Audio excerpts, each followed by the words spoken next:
యావత్ దేశమంతా ఇప్పుడు ఏపీ రాజకీయాల వైపు చూస్తుంది. ఎందుకంటే 70 రోజుల్లోనే ఎన్నికలు ఉండడంతో జగన్ వై నాట్ 175 పేరుతో ముందుకెళ్తుంటే టీడీపీ జనసేన పొత్తు ఎటూ తేలకుండా ఉంది. సీటు ఇవ్వడానికైనా తీసేయడానికైనా సిద్ధంగా ఉన్నాడు జగన్. కానీ టీడీపీ మాత్రం సీటు తీస్తే ఆ నేత వ్యతిరేకంగా పనిచేస్తాడేమో అన్న భయంతోనే ముందుకెళ్తుంది. సీట్ల మార్పిడే కాదు, రాష్ట్రంలో జరగాల్సిన అభివృద్ధిని కూడా ముందుకు తీసుకెళ్తున్నాడు. అందులో భాగంగానే కేబినెట్ సమావేశం నిర్వహించారు. అక్కడ 6100 పోస్టులను డిఎస్సి నోటిఫికేషన్ ఇచ్చాడు జగన్.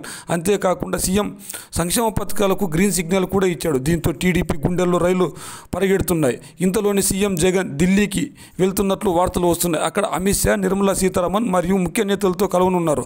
రాష్ట్రానికి రావాల్సిన బకాయిలతో పాటు పోలవరం గురించి చర్చలు జరిగే అవకాశం ఉంది. ఈ సమయంలోనే ఆ నిధులన్నీ జగన్మోహన్ రెడ్డి గారికి రిలీజ్ చేయడానికి కేంద్రం సిద్ధంగా ఉంది. దీంతో ఆ నిధులతో జగన్మోహన్ రెడ్డి సంక్షేమ అభివృద్ధి బాటలు వేయడానికి సిద్ధంగా ఉన్నాడు. ఇదిలా ఉంటే ఏపీలో పొత్తులు ఎటూ తేలకుండా ఉన్నాయి. టీడీపీ జనసేన పొత్తు ఉన్నప్పటికీ జనసేన బీజేపీ పొత్తులో ఉంది. మరి బీజేపీ టీడీపీ జనసేన కలిసే అవకాశం ఉందా అంటే కాలమే నిర్ణయించాలి. కానీ కేంద్రంలో మాత్రం బీజేపీ అధికారంలోకి వస్తుంది. ఏపీలో మాత్రం ఇంకొకసారి జగన్ గెలుస్తాడని కేంద్రం ఇంటెలిజెన్స్ వర్గాల సమాచారాన్ని జగన్కు చెప్పే అవకాశం ఉంది. మరి ఇందులో నిజం ఎంత ఉందో తెలియదు. కానీ వచ్చే ఎన్నికల్లో ఏపీలో ఎవరు గెలుస్తారో మీ కామెంట్ రూపంలో తెలియజేయండి.